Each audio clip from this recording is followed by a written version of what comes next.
La voz que cuenta la historia mientras ocurre.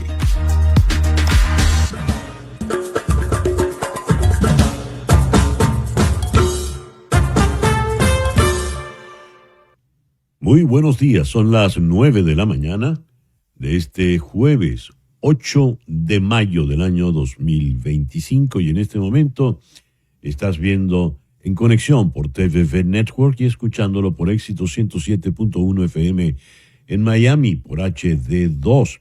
Hoy 2 de 8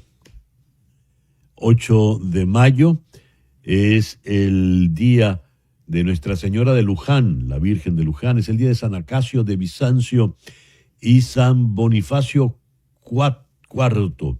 San Bonifacio IV fue el Papa número 67 y hoy estamos en estos días eligiendo al Papa que sería el 267, 200 papas después.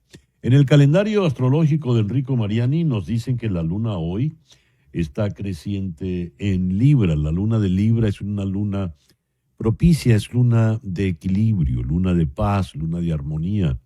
Es la luna de las reconciliaciones de todo tipo. Es la luna para llegar a acuerdos donde todas las partes serán beneficiadas. Es la luna de la paz y de la armonía. Luna creciente en Libra, Sol en Tauro, este jueves 8 de mayo. El 8 de mayo de 1930, la imagen de la Virgen María en su advocación de Luján fue coronada según decreto del Papa León XIII. Esto ocurrió el 30 de septiembre de 1886, al mismo tiempo que se establecía su día de coronación para el 8 de mayo del día siguiente.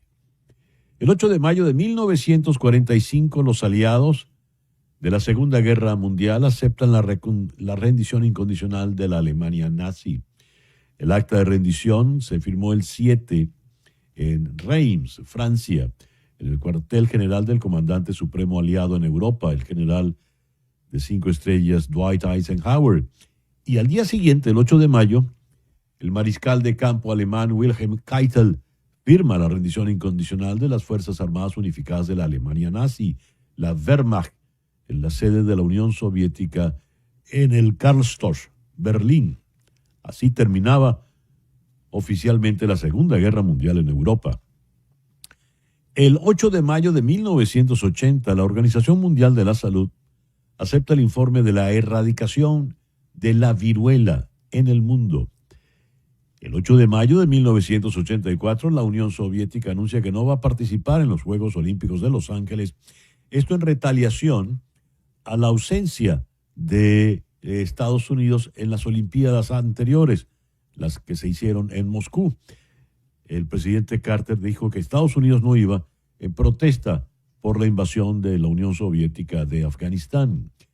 El 8 de mayo del año 2009, siguiendo con papas, Benedicto XVI inició una histórica visita a Israel, Jordania y los territorios palestinos. El programa que hemos preparado para el día de hoy lo vamos a iniciar, ¿en dónde? En el Vaticano, obviamente, con el periodista Sergio Mora. La primera fumata del día de hoy ya salió negra, así que ya van 2 negras. Luego iremos a Caracas para conversar con el periodista Pedro Pablo Peñalosa. Con Pedro Pablo analizaremos el escenario político venezolano, luego de la salida, la extracción, el escape, vaya usted a saber cuál será el término exacto, de los 5 asilados en la Embajada de Argentina en Caracas y la reacción ayer del gobierno por boca de Diosdado Cabello.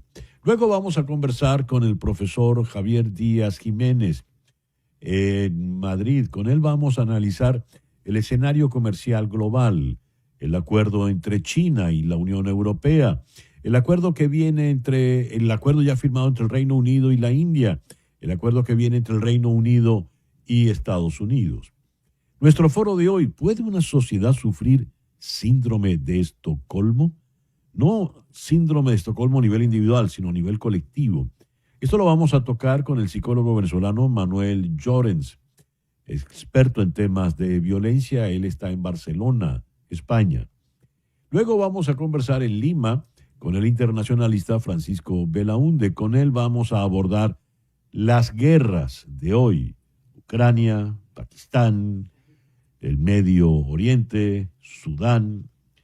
Y cerraremos, por supuesto, porque hay que estar al día con lo que esté ocurriendo en Roma, en el Vaticano, esta vez con Guido Gazzoli, periodista.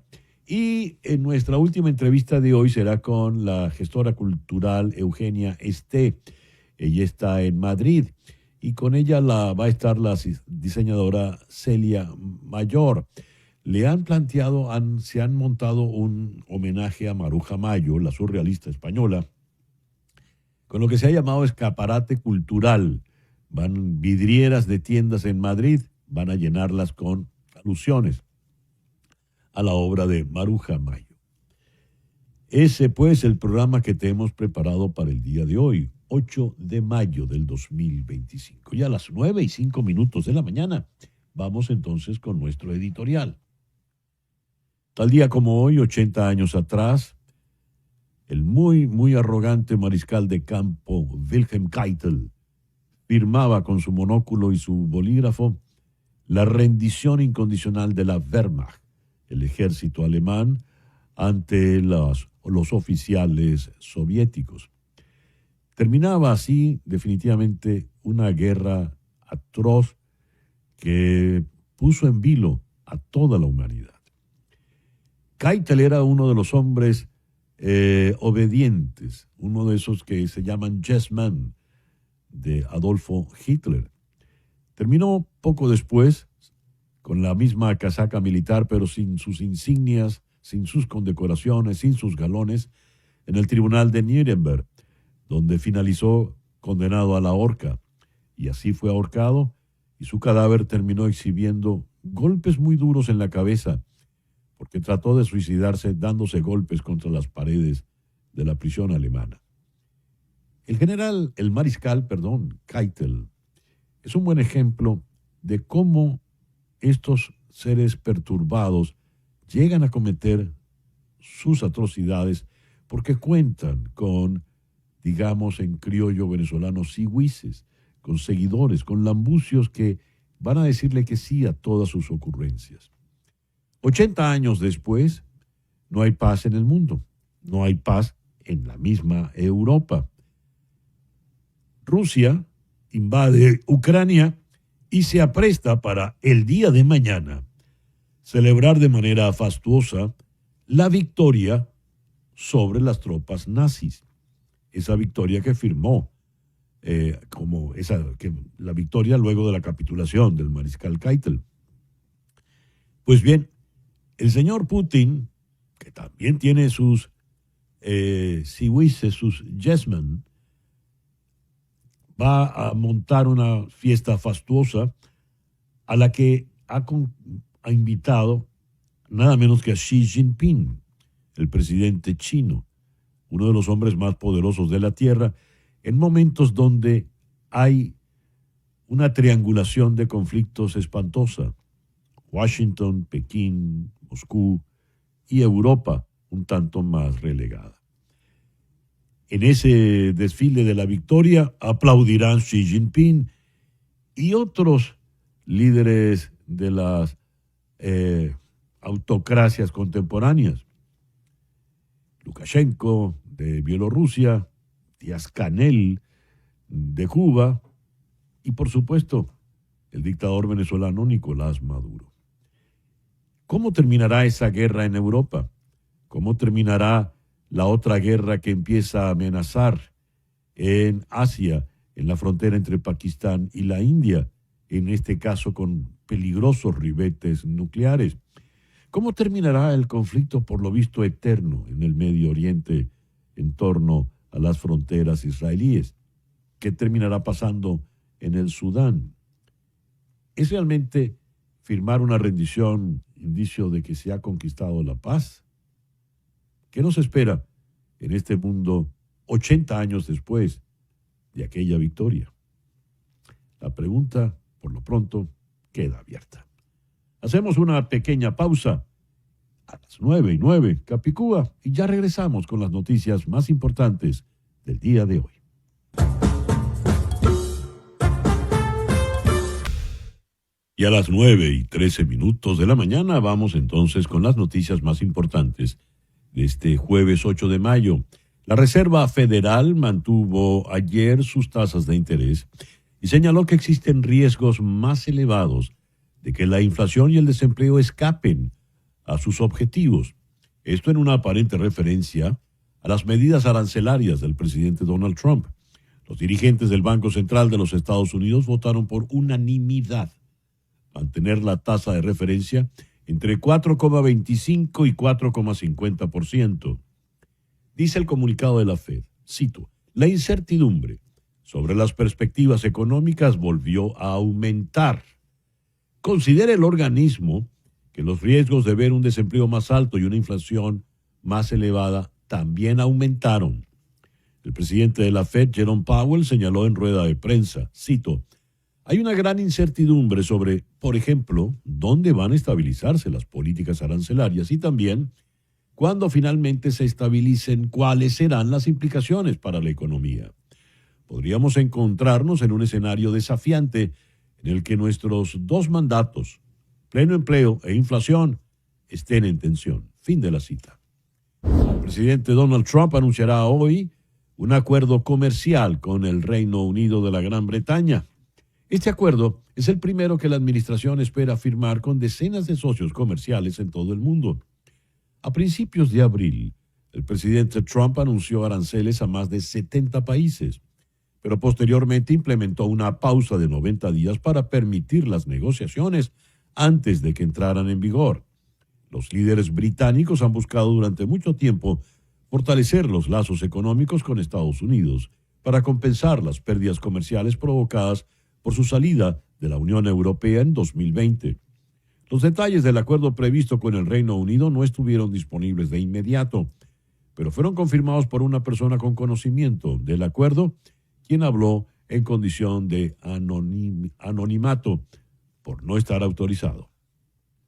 El vicepresidente J.D. Vance afirmó que las negociaciones sobre el programa nuclear iraní van por buen camino. Los dos países enfrentados desde hace 4 décadas y sin relaciones diplomáticas iniciaron negociaciones con la mediación de Omán el 12 de abril. Cito, no nos importa que la gente quiera energía nuclear, nos parece bien, pero no se puede tener el tipo de programa de enriquecimiento que permita llegar a un arma atómica, y ahí es donde trazamos la línea. Eso lo declaró Vance durante una mesa redonda con los dirigentes de la Conferencia de Seguridad de Múnich, que se desarrolló en Washington. La administración Trump afirma que los aficionados al fútbol extranjeros que consideren asistir a la Copa Mundial de la FIFA el próximo año son bienvenidos a visitarnos para pasar un buen rato, pero no por mucho tiempo. En una reunión del grupo de trabajo de la Copa Mundial en la Casa Blanca, funcionarios de la administración extendieron una bienvenida condicional a quienes asistirían al torneo que Estados Unidos coorganiza junto a Canadá y México. Cito, todos son bienvenidos a venir y ver este increíble evento. Pero cuando se acabe el tiempo tendrán que irse a casa, de lo contrario tendrán que hablar con la secretaria Noem. Eso dijo J.D. Vance en alusión a la señora Kristi Noem, la secretaria de Seguridad Nacional, otra miembro del panel. La señora Noem habló a continuación.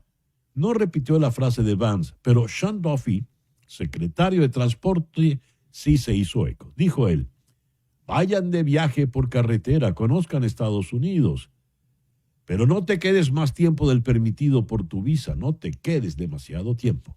Fin de la cita. El gobierno del presidente Trump invocó el privilegio de secreto de Estado para evitar la entrega de documentos en la batalla legal sobre Kilmar Ábrego García, el hombre deportado por error a El Salvador, según consta en registros judiciales. Funcionarios del Departamento de Justicia habían anticipado desde hace tiempo que lo harían, pero una nueva orden emitida por la juez de distrito Paula Sinis indica que el gobierno invocó formalmente el privilegio de un expediente sellado ayer, miércoles por la mañana. Cito, el tribunal exige una presentación formal de los argumentos de los demandados sobre la invocación del privilegio, principalmente los privilegios de secreto de Estado y de proceso deliberativo. Así escribió la juez Siggins refiriéndose al expediente sellado. La señora Sinis ordenó tanto al gobierno como a los abogados de Ábrego García que presentaran escritos sobre el asunto antes del próximo lunes 12. La jueza anunció que celebrará una audiencia presencial en su tribunal en Maryland para tratar el tema el 16 de mayo. El ministro de Relaciones Interiores, Justicia y Paz en Venezuela, Diosdado Cabello, aseguró que para la salida de los opositores refugiados en la Embajada de Argentina en Caracas hubo una negociación, con lo que desechó las declaraciones de Marco Rubio y la líder opositora María Corina Machado sobre una operación rescate. Cito a Cabello: qué impecable un carajo si lo primero que pidió fue por su mamá. La sacó de Venezuela porque la va a meter en un asilo porque no la quiere tener. Hasta el permiso para el asilo se lo dimos nosotros. Palabras textuales de Diosdado Cabello. Continuó: al final terminaron negociando como lo hizo Leopoldo López y lo han terminado haciendo todos y siempre negocian con sus intereses por delante. Esa es la absoluta verdad. Fin de la cita. Durante el día de ayer, funcionarios del gobierno venezolano entraron con maletines a la casa de la líder de 20 Venezuela, Magalí Meda, una de las rehenes en la embajada que ya no está allí. Ella mostró en las redes las imágenes que obtuvo gracias a cámaras de seguridad de su casa. En reunión en Moscú con Vladimir Putin, Nicolás Maduro dijo que las relaciones entre Venezuela y Rusia tomarán un impulso nuevo. Le cito: toda nuestra delegación viene preparada porque es el mejor momento en los 80 años de nuestras relaciones, en los 80 años de esa gran victoria, para tomar un impulso nuevo como el que vamos a tomar. Dar un salto ya para una relación integral de cooperación en todas las materias y en los años que están por venir. Ver florecer las relaciones. Fin de la cita. Los mandatarios firmaron un tratado de asociación estratégica por un periodo de 10 años. Durante el encuentro, Putin destacó el incremento del 64% en el volumen comercial bilateral durante 2024, alcanzando los $200 millones, y resaltó las buenas perspectivas de cooperación en áreas como energía, transporte, logística, sanidad y farmacéutica. La Audiencia Nacional de España admitió una denuncia contra Luisa Ortega Díaz y Miguel Rodríguez Torres, exfuncionarios del gobierno de Hugo Chávez, por crímenes de lesa humanidad. Ambos residen en España y enfrentan acusaciones por torturas durante sus gestiones en Venezuela. La denuncia la presentó el 5 de mayo Dulce Bravo, opositora venezolana exiliada en Argentina, quien relató haber sido secuestrada y torturada en 2002 por colaborar con militares opositores en la Plaza Altamira de Caracas. Según su testimonio, fue drogada, golpeada y amenazada para obtener información sobre el general disidente Felipe Rodríguez. Además, denunció que Rodríguez Torres, en ese entonces ministro del Interior, le ofreció sobornos para revelar el paradero del mencionado general opositor. Posteriormente fue llevada a tribunales donde, por orden de Ortega Díaz, para la fecha fiscal general de la República, se le negó el derecho a declarar. La opositora también afirmó haber recibido amenazas constantes y vigilancia por parte de agentes de inteligencia. La denuncia de Bravo se suma a otras iniciativas legales contra exfuncionarios venezolanos en territorio español. Organizaciones españolas como Manos Limpias han mostrado su apoyo a estas acciones judiciales emprendidas por exiliados. Y tuvimos, como decíamos antes, fumata negra en la segunda votación que se ha hecho, la primera de la mañana de hoy. Los cardenales no han llegado a un acuerdo sobre el sucesor de Francisco y permanecerán aislados del mundo hasta que un nombre consiga al menos el 89 de los 133 cardenales que están votando. 9:22, una pequeña pausa y ya regresamos con la primera entrevista del día de hoy aquí en Conexión.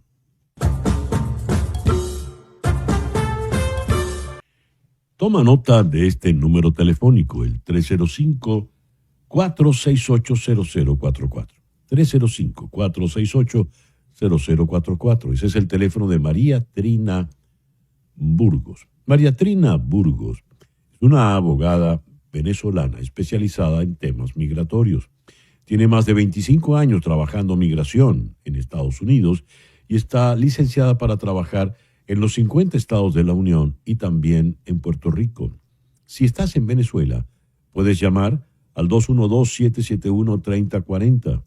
212-771-3040. Esa llamada va a repicar sin costo adicional para ti en la oficina de la doctora Burgos, aquí en Miami. En estos tiempos tan complicados en materia migratoria en los Estados Unidos, es imperativo contar con la asesoría de un buen abogado especializado en migración. Te recomiendo a la doctora Burgos, María Trina Burgos. Repito el número, 305-468-0044. 305-468-0044. Y a las 9:27 de la mañana vamos a donde está la noticia. Vamos a Roma. Ese es el Vaticano, esa es la Plaza de San Pedro.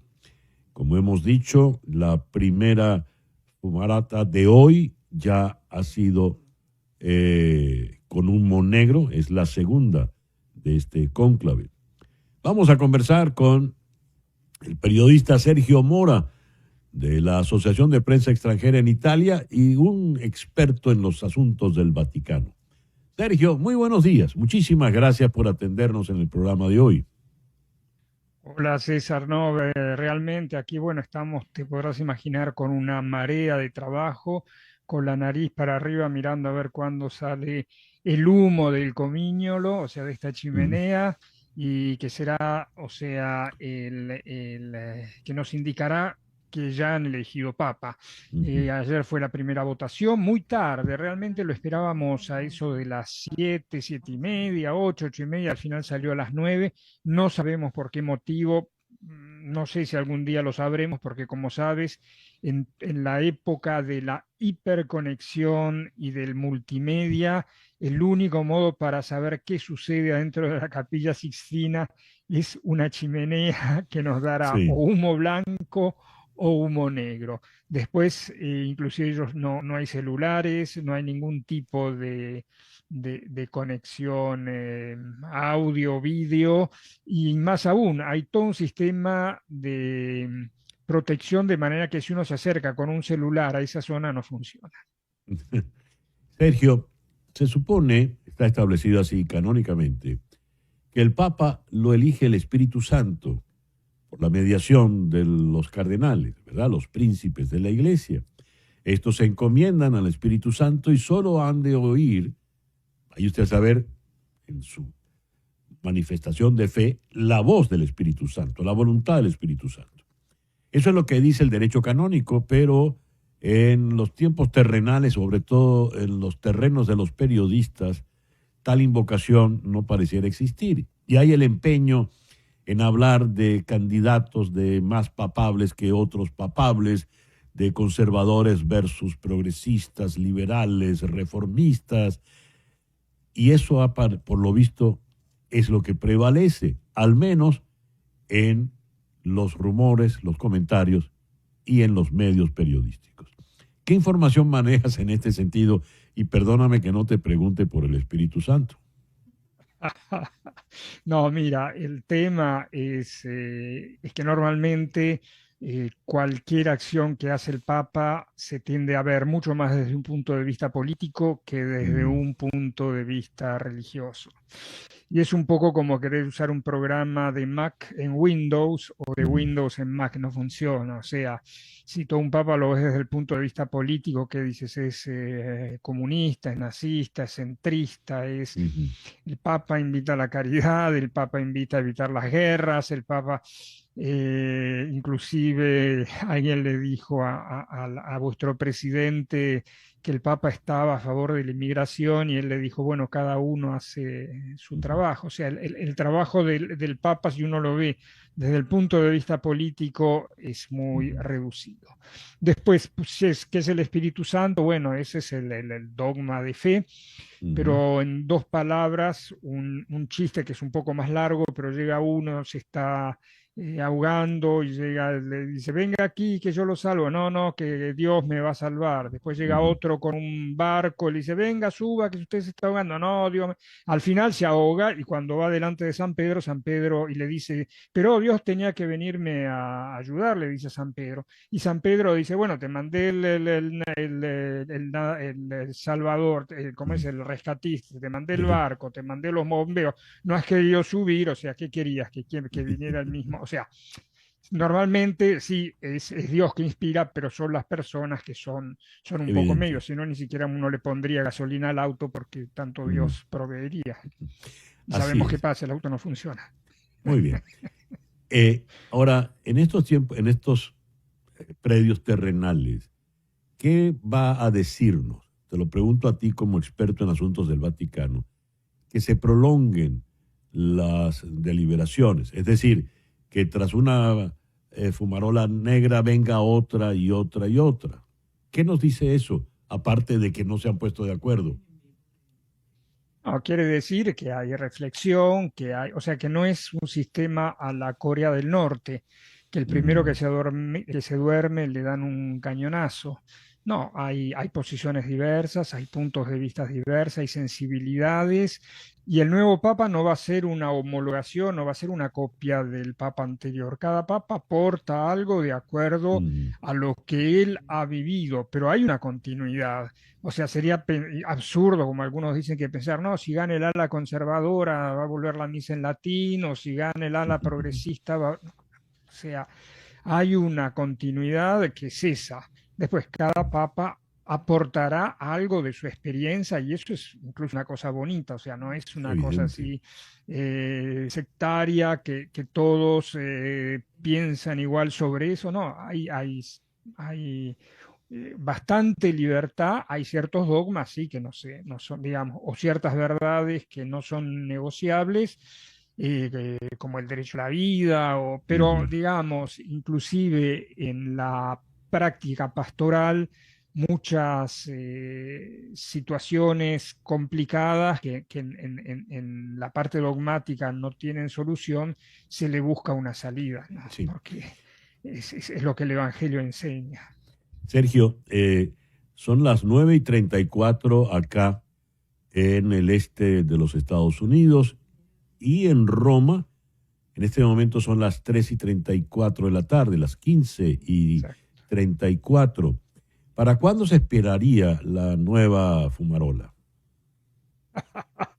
Bueno, la próxima, o sea, si eligen papa en esta próxima votación, habrá humo blanco más o menos a las 4:30. Si no eligen papa, no habrá humo y habrá fumarola a las más o menos 7:30, siete Mm, y media, blanca o negra que sea, porque o sea, las fumarolas son dos por día, son cuatro ujú. votaciones y dos fumarolas, una al final de la mañana, una al final de la tarde. Ya, Pero si entre medio hay papa, entonces ahí sale la fumarola blanca y en esas claro, intermedias. O sea, sí. esta que va a ser ahora es una intermedia. Si sale blanca es porque eligieron papa, si no sale nada es porque ya se pasa a la otra. Y al final de la Mm, mañana o al final de la tarde se queman todos los votos con este sistema que permite humo blanco o humo negro. ya. Y tengo entendido que luego de, no sé si son 5 votaciones o 6, tendrían que descansar, darse una pausa, un día de descanso para rezar y reflexionar. ¿Es así, Sergio? Exactamente, después de 32 votaciones significan 4 días.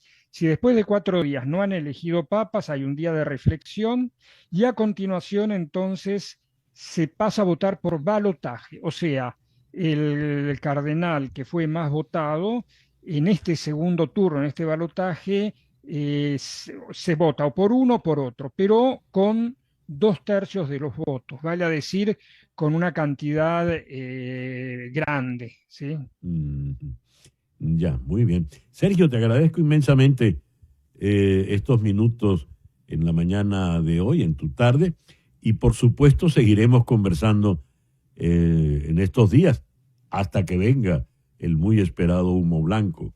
Muchas gracias, Sergio. Sí, sí, yo creo que si se demora un poco es no porque no haya candidatos, sino porque hay muchos y todos muy buenos. He entrevistado a muchos cardenales aquí y debo decir que cada uno es difícil, o sea, uno mejor que otro. Después Ya, sí, hay algunos más preferidos, se habla mucho de un italiano porque ya hubieron tres extranjeros y ningún italiano, sí. entonces claro, a los italianos les encantaría. Pero bueno, veremos. Dejemos entonces, como decía el derecho canónico, que tú mencionabas, que el Espíritu Santo trabaje y observemos a ver si sale este humo blanco. De esos italianos, antes de cortar, me robo unos segundos. Está Pietro Parolin, está el otro que, ahí se me va el nombre, Piazzatella. Está Zuppi, hay muchos, mira, hay muchos. Está Zuppi, o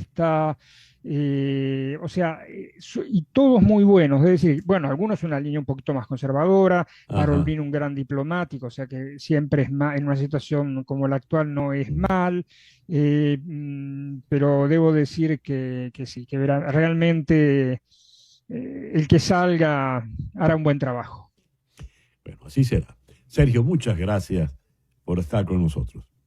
Sergio Mora es Hasta un veterano periodista del Vaticano desde Roma. 9:38 de la mañana. Una pequeña pausa y ya regresamos en conexión.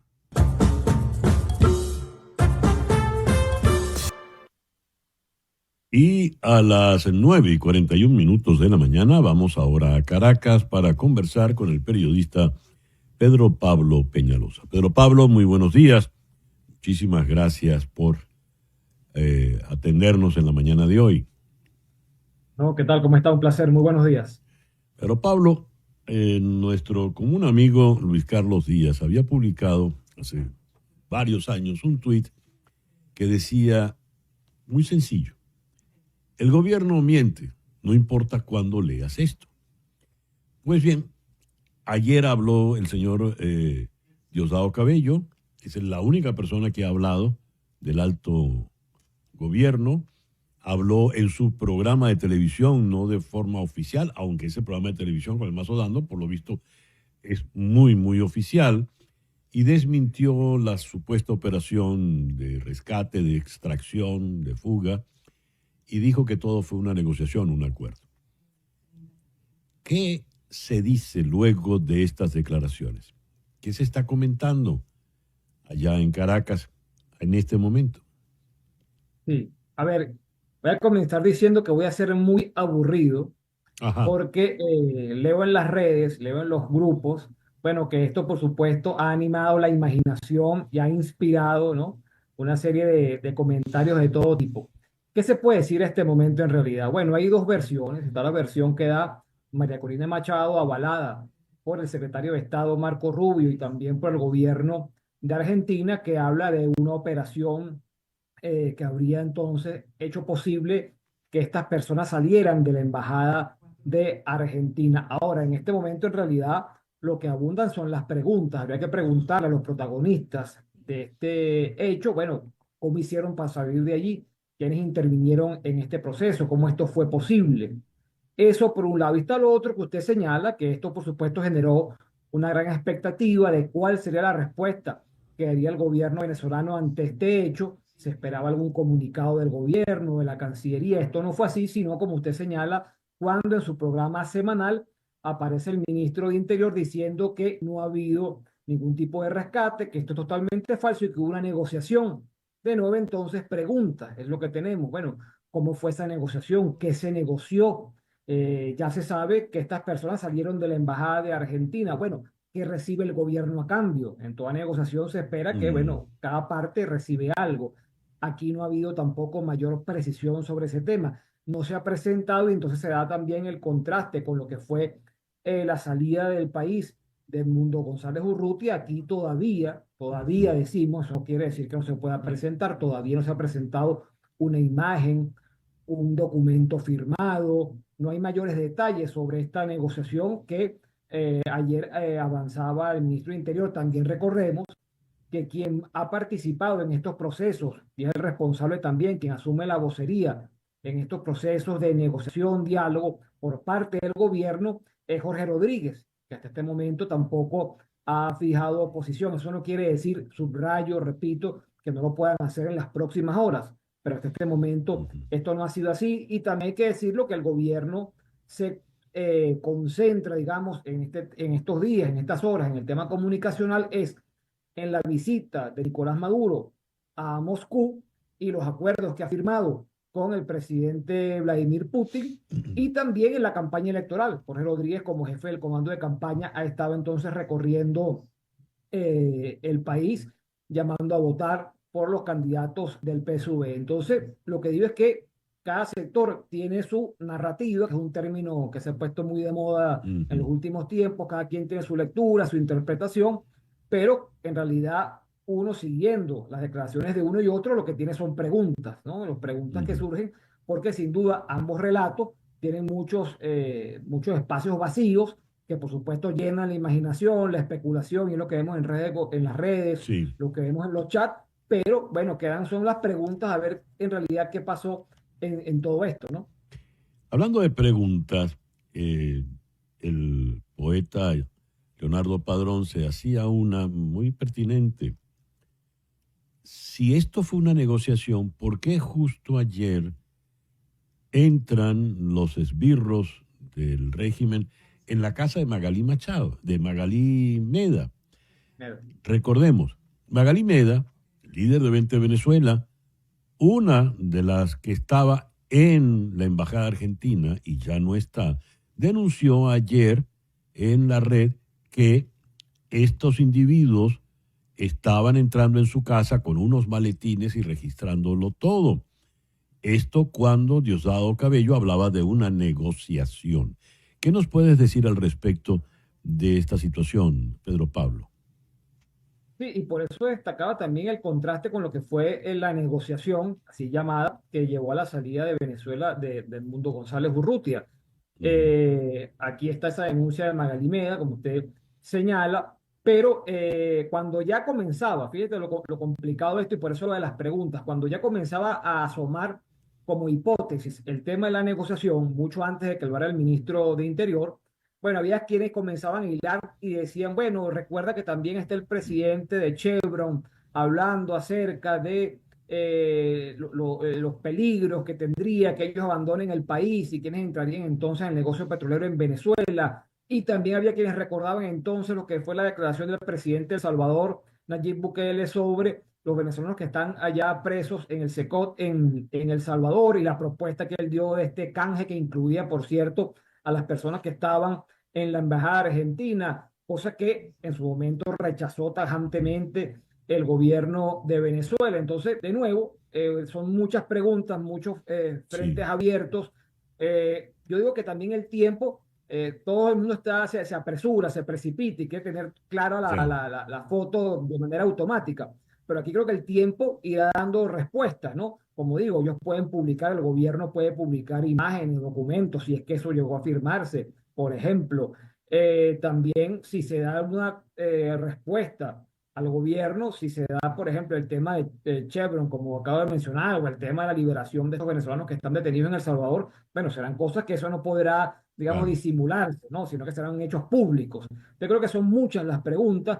Los contrastes que existen con el último proceso también son muy claros, como digo, lo que terminó con la salida del Mundo González Urrutia, y creo Sí. que por eso digo que el tiempo irá dando respuestas a estas interrogantes, que de momento es muy difícil tener claro todo el panorama, porque además los involucrados directamente tampoco han declarado, tampoco han fijado posición, y ellos tendrán también en su momento que dar respuesta a todas estas interrogantes. Una última pregunta. Corrieron rumores de nuevas detenciones en el día de ayer. ¿Qué sabes al respecto, Pedro Pablo? Sí, Marino Alvarado dio estas, bueno, bueno, todavía está vinculado con Provea y con movimientos de activistas de derechos humanos, daba esta denuncia. También en el estado Táchira, Walter Márquez hacía lo mismo por Sí. la supuesta detención de dos personas, uno de un médico y un activista de derechos humanos en el estado Táchira. Y sí, eso también, esas informaciones han surgido, han corrido en las últimas horas, de nuevo sin mayor precisión, porque se hace la denuncia de estas detenciones, se habla de desapariciones, pero no se tiene precisión Mm. acerca de estos casos que, como digo, tanto Walter Márquez como Marino Alvarado han denunciado en las últimas Sí. horas que han ocurrido en el estado Táchira y al parecer también en otras zonas del país. Pedro Pablo, muchas gracias por atendernos en el programa de hoy. No, muchas gracias a ustedes. Un abrazo. El periodista Pedro Pablo Peñalosa desde Caracas. Una pausa y ya regresamos en Conexión.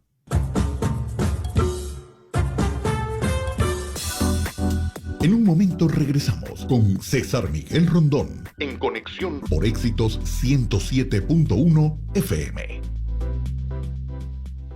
Y a las 9:54 de la mañana vamos ahora a Madrid, donde está Javier Díaz Jiménez. El profesor Díaz Jiménez es profesor de economía en la IS Business School en Madrid. Javier, muy buenos días, muy buenas tardes allá al otro lado del océano. Hola, Hay- buenos días, ¿cómo estás?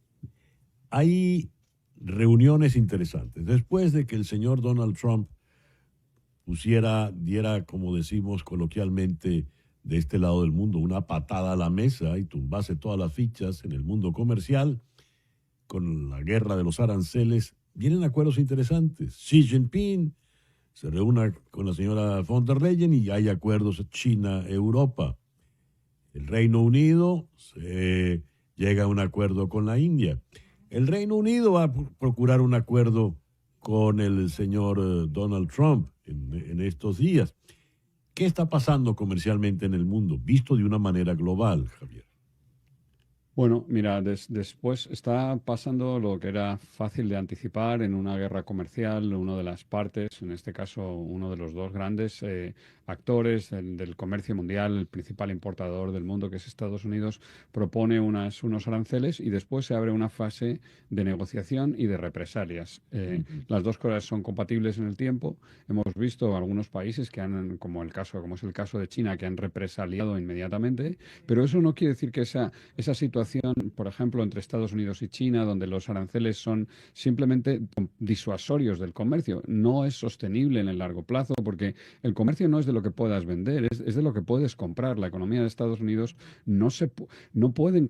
Estados Unidos, el Black Friday de 2025 no se puede hacer si no hay mercancías importaciones de China. Entonces, dado que es imposible, pues el siguiente paso es la negociación y es lo que estamos viendo. Estamos viendo unas rondas de negociaciones entre distintos bloques, entre distintos países, que lo que pretenden es pues llegar a acuerdos comerciales donde los aranceles, en el caso de China y Estados Unidos, que son prohibitivos, pero incluso en los países que tienen un 20%, como puede ser la Unión Europea, que son graves y que tienen consecuencias muy serias para los consumidores o en el caso del país que impone los aranceles, y si no para los productores en que se ven afectados por este sobrecoste, por este impuesto que son los aranceles. Entonces, lo que estamos viendo es una consecuencia lógica, ¿no? de este tipo de medidas, la fase de negociación para conseguir pues una política menos gravosa, ya sea para las empresas o ya sea para los consumidores.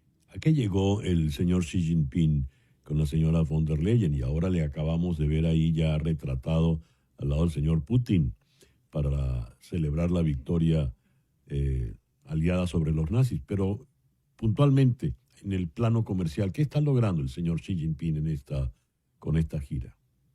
Bueno, claramente un acercamiento. El mundo, Estados Unidos en el mejor de los casos es el 25% de la economía mundial, pero queda el otro 75%. Entonces, Sí. lógicamente China y la Unión Europea, el interés por comerciar, el interés por un mundo en el que cada país las empresas de cada país puedan especializarse con arreglo a la ventaja comparativa y tengan acceso a los mercados globales es tan intenso, ese incentivo es tan fuerte que Europa lo que ha conseguido Donald Trump con estas medidas, con toda la incertidumbre que ha generado, es hacer que que todas las empresas, que los países del mundo busquen otros mercados, intenten acercarse. Ha cambiado toda la organización de la economía global, que de repente se ha dado cuenta que está larga en Estados Unidos, que está sobreinvertida en Estados Unidos, y entonces necesariamente tienes que buscar alternativas. Y China para Europa es una alternativa. Lo primero que hemos visto es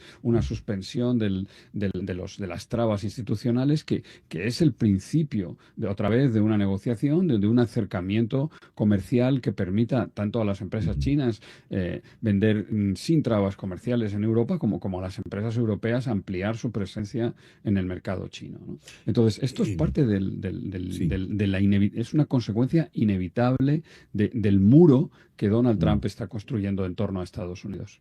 Y el rol indio, porque tenemos el acuerdo del Reino Unido con la India, pero la India empieza a jugar también de manera agresiva. ¿Qué nos puedes comentar, Javier? Bueno, mira, India es la novia de todos. India es la gran economía con la que todo el mundo sueña. Es un país que en términos de renta per cápita sigue siendo muy pobre, pero es la economía que sigue creciendo, es la economía que podría ¿no? experimentar en las próximas décadas, porque claro, estos procesos de crecimiento a largo plazo son asunto de décadas. Es el otro gran mercado emergente en el planeta. Y bueno, pues India va a ser cortejada por todos los países, por los políticos, por las empresas que van a intentar aprovechar este crecimiento del mercado en la India, y también la búsqueda de una alternativa a China, ¿no? Esta política de China más uno, pues si puede ser, si encaja, si tu mercado objetivo entra dentro de los parámetros de lo que es la economía de India, pues India es el otro gran mercado con el que sueñan todas las empresas. Entonces, independientemente del problema local con Pakistán y del conflicto, el potencial conflicto que siempre va a existir, ¿no? Pero desde un punto de vista económico, India es el otro gran jugador en la economía mundial por el tamaño de su población y de su mercado. El tiempo se nos acaba, Javier. No quiero cerrar esta conversación sin tocar un tema delicado. Dijiste, el mundo comercial no es solo la importación, la venta, es la compra. Y dijiste, tal como están las cosas, no va a haber Black Friday en el 2025 en los Estados Unidos. Esa fecha, el Black Friday, a efectos del ánimo cultural, la cotidianidad, el espíritu del americano, es hasta más trascendental que el Día de Acción de Gracias que le antecede, o que el día de la misma noche de la Navidad. Todos los planes son en función de ese Black Friday. Que tú le digas a un estadounidense que no va a tener Black Friday es, caramba, venderle el infierno. ¿Por qué haces esa afirmación si las cosas siguen como están? Pues porque las decisiones para el aprovisionamiento de Black Friday, los pedidos de Black Friday se hacen 6 meses antes. Y si tú sumas a mayo o a junio, en fin, a mayo 6 te sale noviembre, ¿no? Entonces es el momento en el que los importadores, las empresas, los contenedores, los barcos, los pedidos, las fábricas tienen que empezar a producir todo lo que va a comerciarse en Black Friday. Y con estos aranceles no va a haber Black Friday. No es rentable. ¿Y qué nos dices del acuerdo que se firma Estados Unidos y el Reino Unido? ¿Compensa algo? Ya, pero es que Estados Unidos no hace juguetes, Estados Unidos no hace textiles, el Reino Unido no hace juguetes, el Reino Unido no hace textiles, el Reino Unido no hace coches eléctricos, el Reino Unido no hace paneles solares. El 40% de la fabricación de este planeta está en China. El Reino Unido no hace electrónica o componentes de productos electrónicos. El mundo está tan interrelacionado con China que si Estados Unidos de verdad quiere desconectarse de China, que puede que ese sea el objetivo último, lo va a tener que hacer despacio. Lo va a tener que hacer cuando tenga un proveedor alternativo para todas las cosas que compran los estadounidenses, los consumidores estadounidenses, el día de Black Friday, como tú has dicho. A lo mejor es la principal fecha en el calendario, ¿no? de una familia normal, de uno de los votantes, los votantes de Donald Trump. Javier, muchas gracias por estos minutos. en el programa de hoy. Encantado, hasta cuando queráis. Javier Díaz Jiménez es profesor en IS Business School en Madrid, es economista. Ya regresamos con el foro de hoy.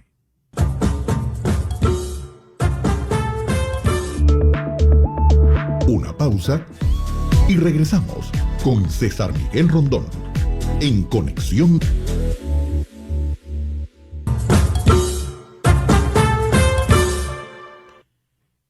En 1973 se dio un secuestro de un banco, un asalto a un banco en Estocolmo. Y los que estaban en el banco caen como rehenes de los asaltantes que pasan a ser secuestradores. Durante el suceso, los rehenes desarrollaron una conexión emocional con los captores, llegando incluso a defenderlos. El psiquiatra Nils Bejerot entonces acuñó el término síndrome de Estocolmo, por lo que le pasó a estos secuestrados. Hoy por hoy el síndrome de Estocolmo es un fenómeno psicológico donde una persona secuestrada desarrolla un vínculo afectivo y positivo con su captor, incluso llegando a identificar y justificar sus acciones. Esta conexión paradójica se debe a mecanismos de defensa que la víctima utiliza para sobrevivir a la situación traumática y reducir la ansiedad y el miedo. Eso es en el caso individual. Pero si vamos a una sociedad, si vamos a una comunidad, ¿puede una sociedad sufrir síndrome de Estocolmo?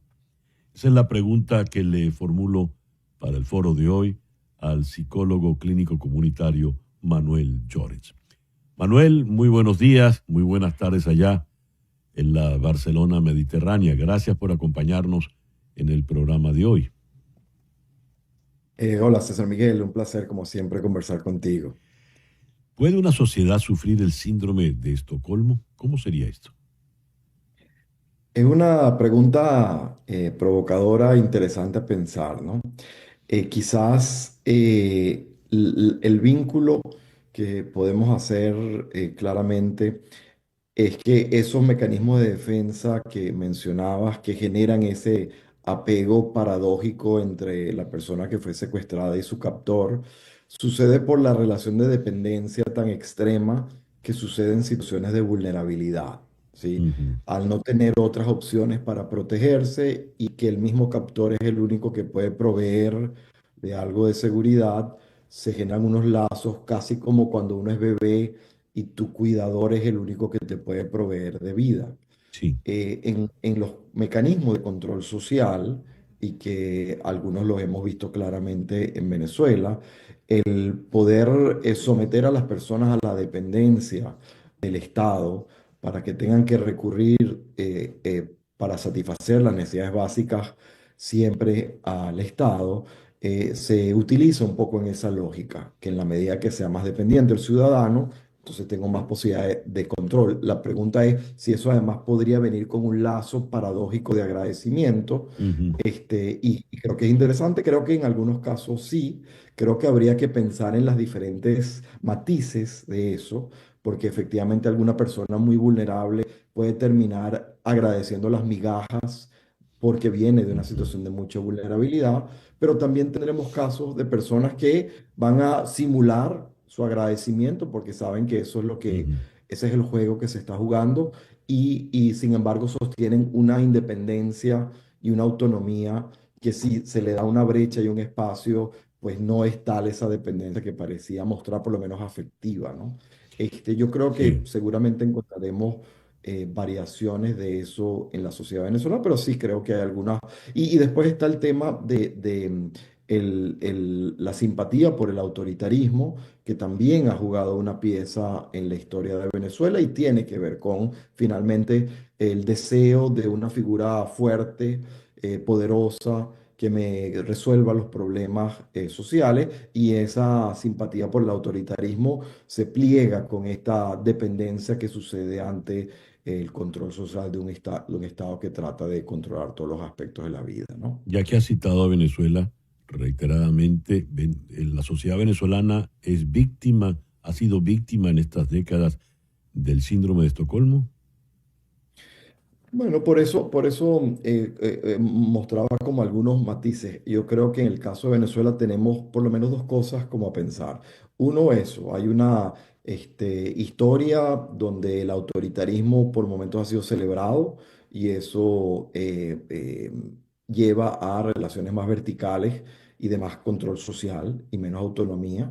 Y eso suma a este fenómeno que estamos pensando. Después sí, ha habido ya años de intento de implantar un control social a través de el otorgar comida, a través de otorgar privilegios que solo tiene acceso a aquel que se identifique con la línea oficial, donde de manera deliberada se ha intentado generar esa dependencia.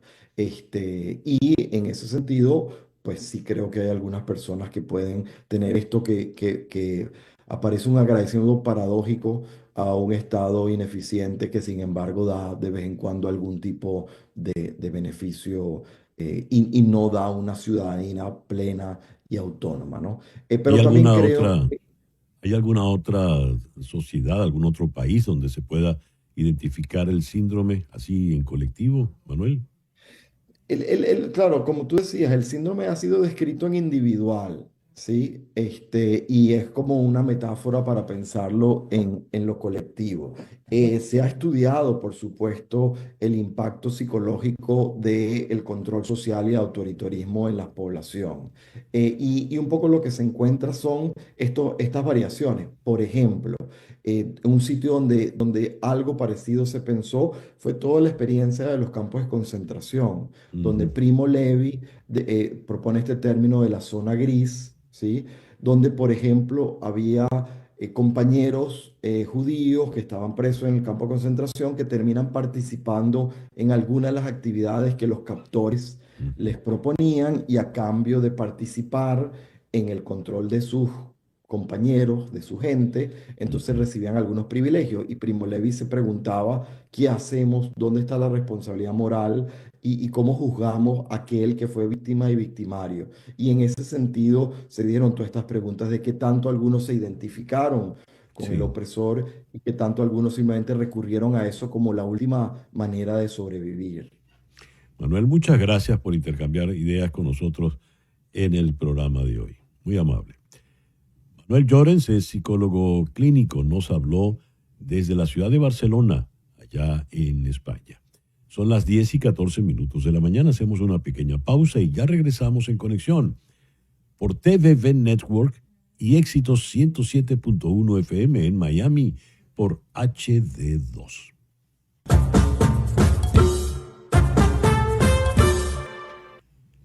Son las 10:18 de la mañana. ¿Cuándo se celebró la primera votación papal en la historia?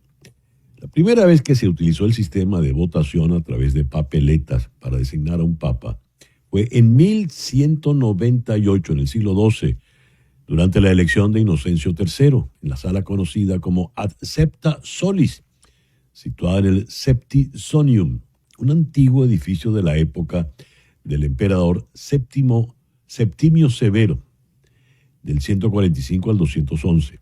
Fue emperador allá en Roma, transformado luego por la familia noble de los Francipani en una gran fortaleza.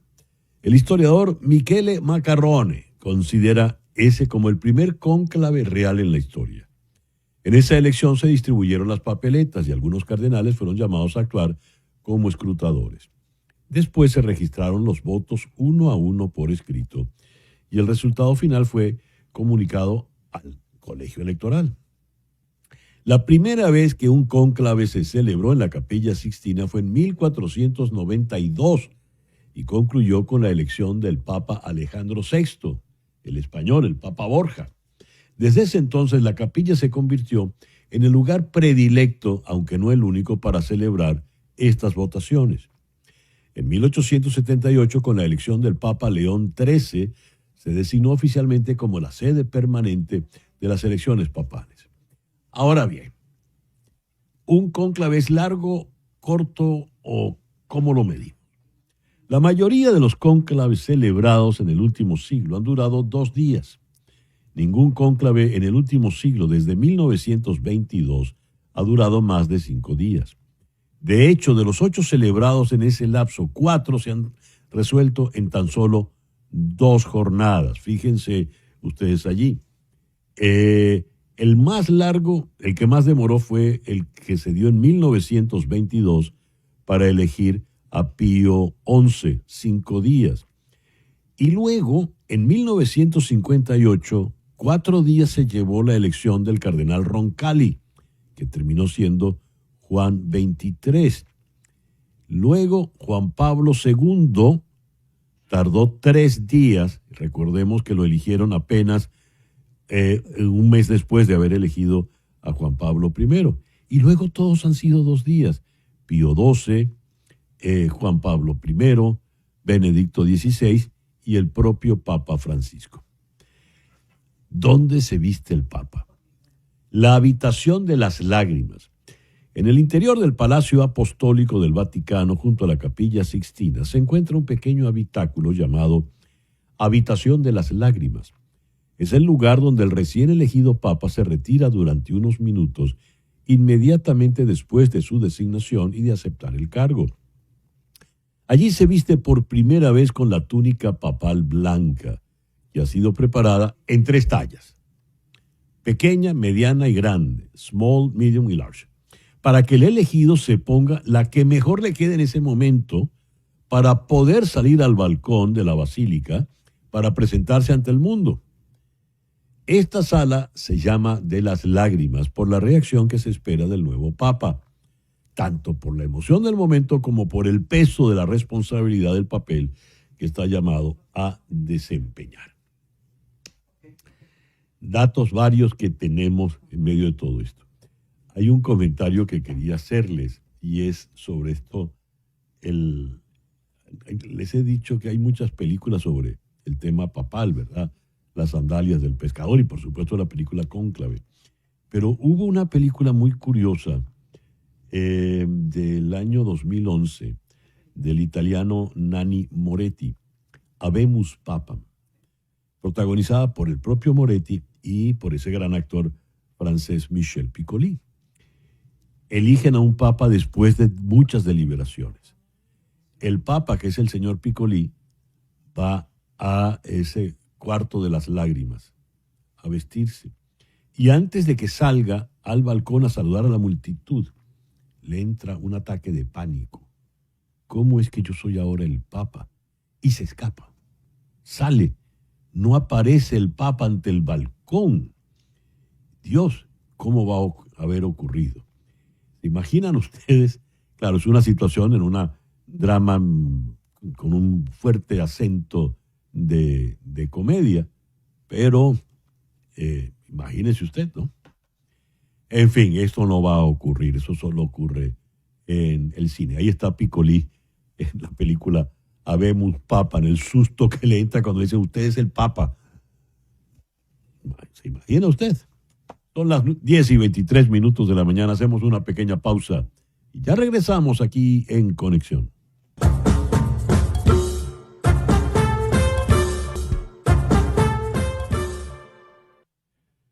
El editorial de hoy lo dedicamos a los 80 años de la rendición de la Alemania nazi, cuando el mariscal de campo Wilhelm Keitel firmó su rendición incondicional a nombre de la Wehrmacht ante los oficiales soviéticos.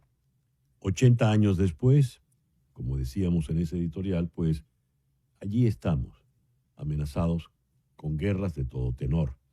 Una que levanta la preocupación, la levadura, es el conflicto viejo ya por Cachemira entre Pakistán y la India, y es peligroso esto, creciente la preocupación, porque estamos hablando de 2 países con capacidad nuclear. Leo con relación a este conflicto, lo más reciente: al menos un civil murió y 4 soldados resultaron heridos en ataques de drones indios anoche contra múltiples lugares en Pakistán. La India llevó a cabo otro flagrante acto de agresión militar contra Pakistán al enviar drones a múltiples ubicaciones. Las Fuerzas Armadas pakistaníes, en alto estado de alerta, han neutralizado hasta el momento 12 drones. Esto lo dijo en Islamabad el general Ahmed Sharif, el comandante supremo pakistaní. Pakistán informó la muerte de al menos 31 civiles y 57 heridos a causa del ataque indio y del incesante intercambio de disparos en la línea de control de Cachemira. Mientras Islamabad insiste en que durante la denominada por Nueva Delhi como Operación Sindoor se alcanzó población y bienes civiles, la India, por su parte, mantiene que no hubo daños en instalaciones civiles, económicas ni militares. Tenemos, por otra parte, el conflicto en Ucrania. El señor Putin, que está por celebrar mañana los 80 años de la victoria soviética sobre la Alemania nazi, pues intenta aprovechar propagandísticamente este conflicto a su favor.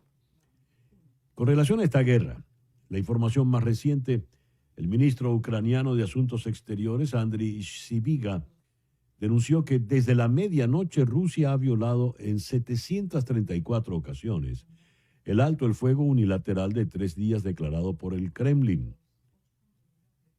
Cito, desde la medianoche hasta la mediodía Rusia ha cometido 734 violaciones y 63 operaciones de asalto, de los que 23 están todavía en marcha, 586 ataques contra las posiciones de nuestras tropas, 464 de ellas con armamento pesado, 176 ataques con drones FPV y 10 bombardeos con 16 bombas aéreo guiadas. Por todo ello, el alto al fuego ruso ha demostrado ser una farsa, es la posición oficial de Kiev. Kiev está respondiendo de forma apropiada a todos los ataques y compartiendo toda la información relevante sobre las violaciones con sus aliados. Se entiende, estos aliados son los europeos, no se incluye ahí Estados Unidos. No dejaremos que Putin engañe a nadie cuando ni siquiera cumple su propia palabra. El gobierno del presidente Volodymyr Zelensky sigue apostando por un alto al fuego de al menos 30 días para permitir el lanzamiento de auténticas negociaciones de paz. Esto con relación a la guerra en Ucrania. El otro conflicto de envergadura y que genera mucha preocupación a nivel mundial es el que se da en el Medio Oriente. Leo esta información de la agencia española EFE. Fuerzas israelíes irrumpieron y forzaron el cierre de 3 escuelas de la Agencia de Naciones Unidas para los Refugiados Palestinos, la UNRWA. Eso ocurrió en el día de hoy.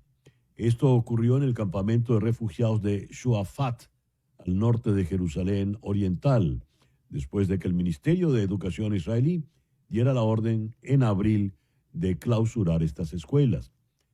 La UNRWA, la Agencia de Naciones Unidas, alertó que en el momento de la incursión israelí en los centros había 550 estudiantes de entre 6 y 15 años junto a sus profesores y calificó lo sucedido como una experiencia traumática para los niños que están bajo el riesgo inmediato de perder el acceso a la educación, cita textual. La policía israelí se desplegó además en otros centros de Shuafat, considerado parte de Jerusalén Oriental. Esta es la zona palestina de la Ciudad Santa que Israel tiene ocupada desde 1967 y que definitivamente se accionó en 1980. Allí se retuvo en una de las escuelas a uno de los trabajadores, además de exigir identificarse a varios de ellos. Y continuando con el conflicto en el Medio Oriente, las Fuerzas Armadas de Israel bombardearon hoy jueves la zona del fuerte de Beaufort, en la región de Nabatieh, al sur del Líbano, alegando atacar una infraestructura perteneciente a la milicia chií Hezbollah, según el comunicado castrense. Las guerras están allí, continúan, mientras en Roma se procura la elección del Papa. Allí tenemos la chimenea y veremos qué humo nos suelta. Vamos hasta Roma, donde está el periodista, el amigo Guido Gazzoli. Guido, Muy buenos días, muy buenas tardes allá al otro lado del océano. ¿Cómo estás? Mira, yo viene en una Roma soleada donde obviamente el lugar más caluroso en este momento es el Vaticano, porque está para empezar la segunda sesión del cónclave y vamos a ver si, como prometido por el cardenal Re hoy en la mañana en una función que él dio en la ciudad de Pompeya, cerca de Nápoles, donde dijo que con mucha probabilidad esta noche vamos a tener un nuevo papa. Así que vamos a ver si la fumada blanca será porque tenemos un nuevo papa o porque los cardenales argentinos han organizado un asado.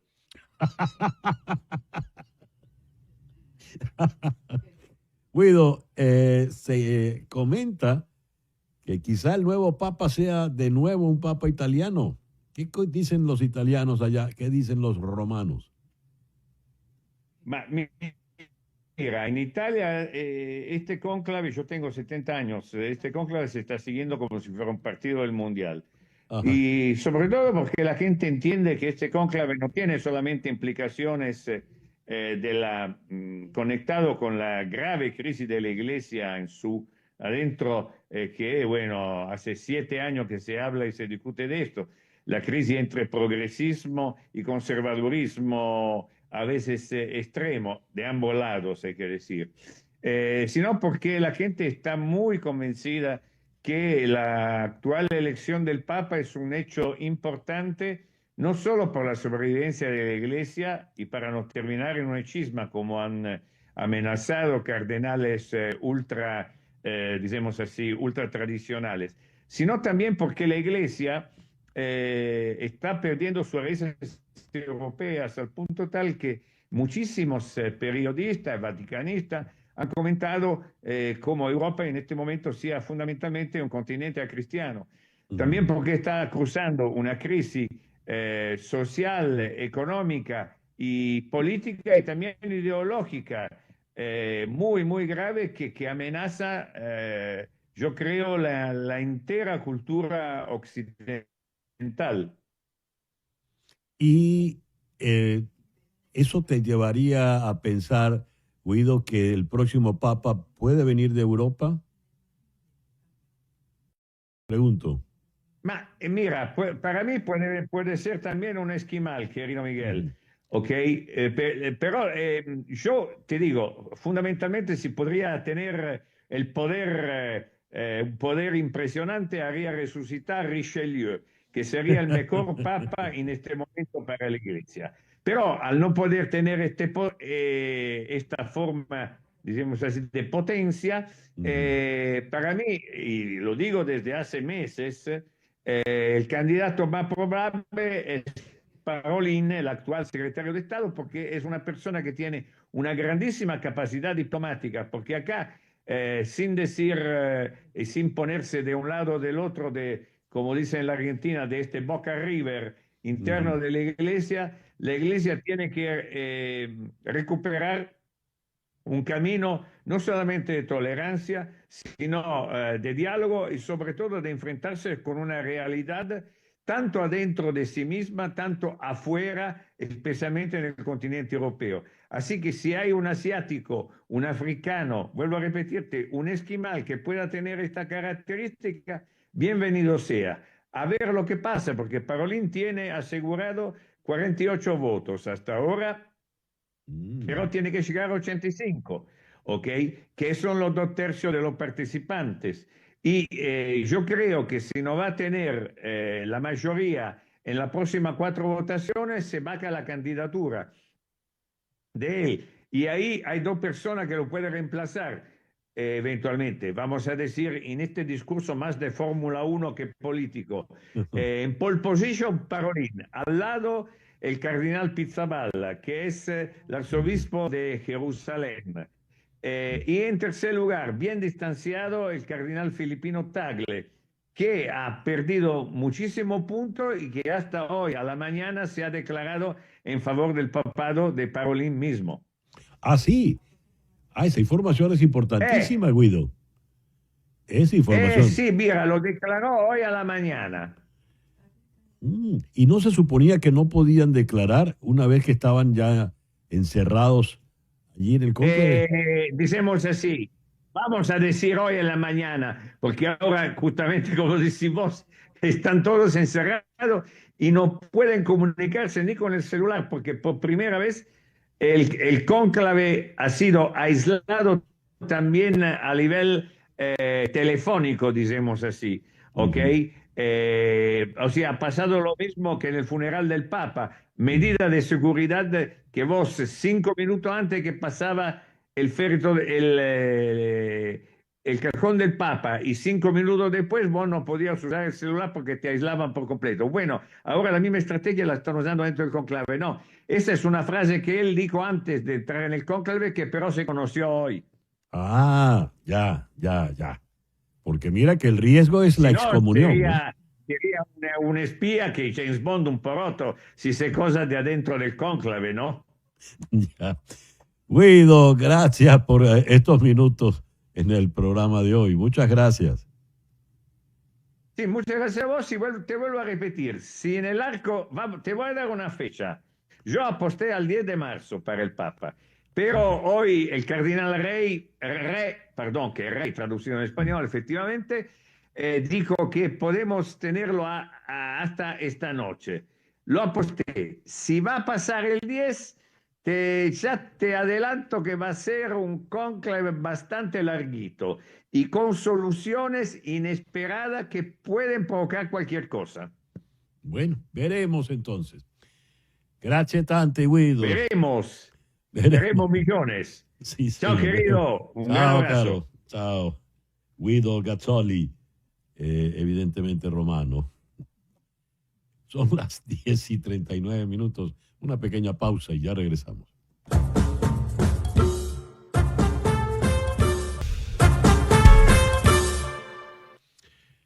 Hoy, 8 de mayo, se inaugura Escaparate Cultural.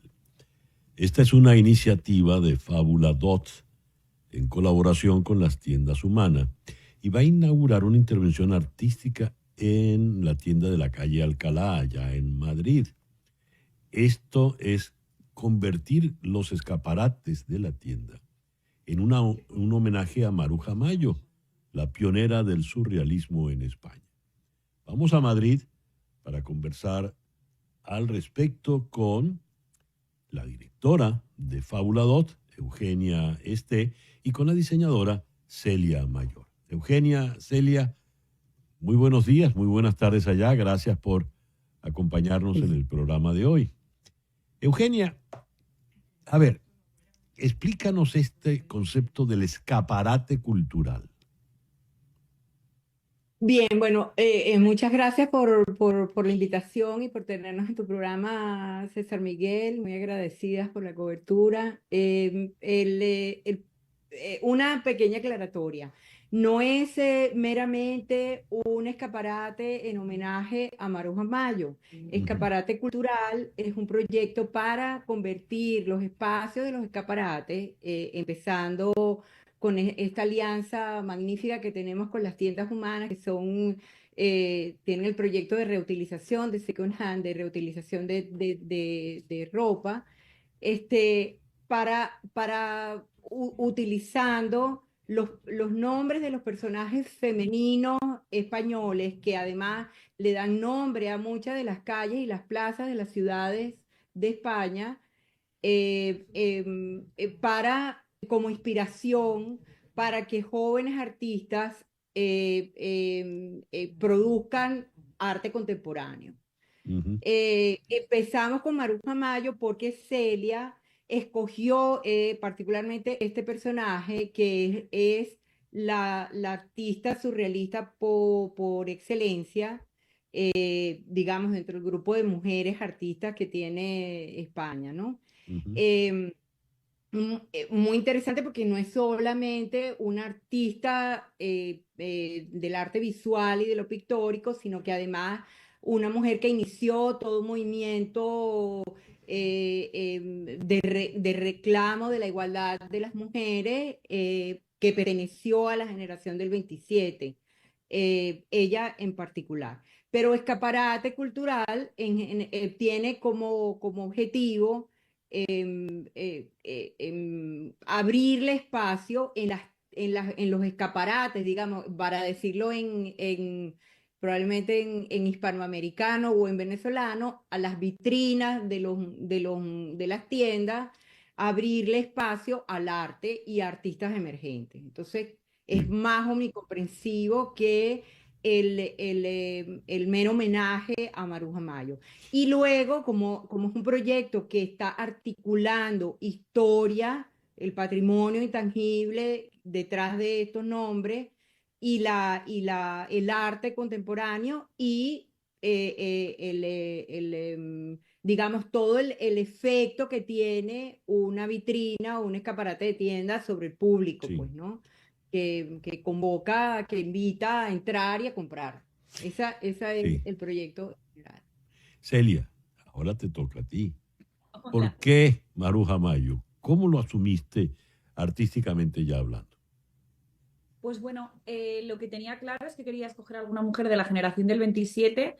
Me interesa en especial esa época y resonaba como en mí mucho pues Maruja Mayo, Clara Campoamor, María Moliner.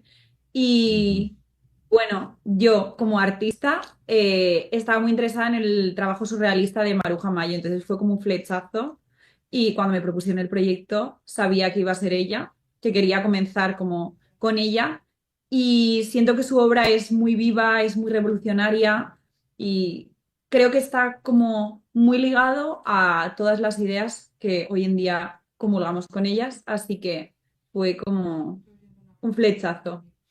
¿Y este flechazo cuánto tiempo va a estar allí en exhibición, en este escaparate cultural, Celia?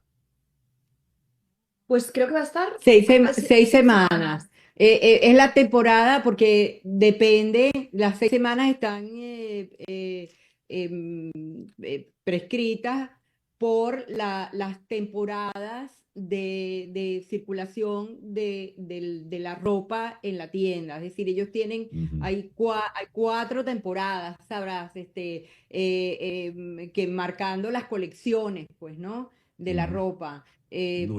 Primavera, verano, verano, otoño, otoño y así sucesivamente. Entonces, bueno, son las 6 semanas que nos ha indicado Humana y es el tiempo que va a estar.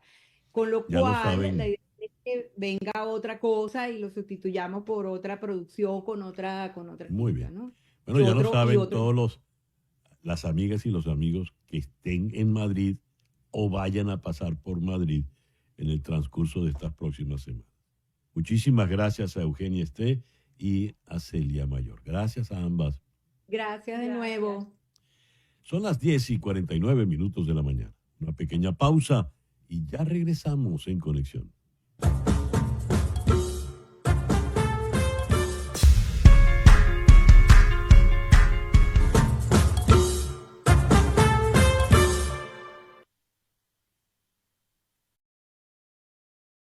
La serie El Eternauta, protagonizada por Ricardo Darín, que adapta el universo creado por Héctor Oesterheld en su célebre novela gráfica homónima, ha debutado con gran éxito en Netflix.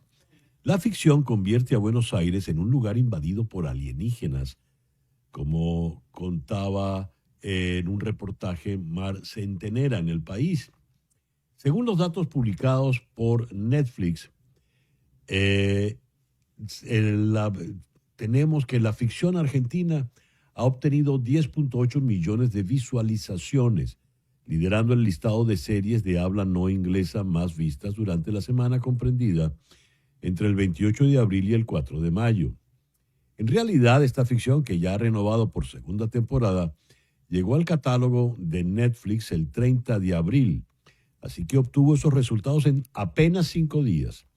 Netflix además ha anunciado que la serie ha aportado a la economía de la Argentina nada menos que 41 millones de pesos. Y vinculado a esta noticia, El País en Madrid destaca: la última dictadura argentina masacró a la familia del creador del Eternauta, Héctor Germán Oesterheld. Entre 1976 y 1978, Los militares argentinos secuestraron y desaparecieron al guionista, a sus 4 hijas, 2 de ellas estaban embarazadas, y a sus yernos por participación en la guerrilla Montoneros.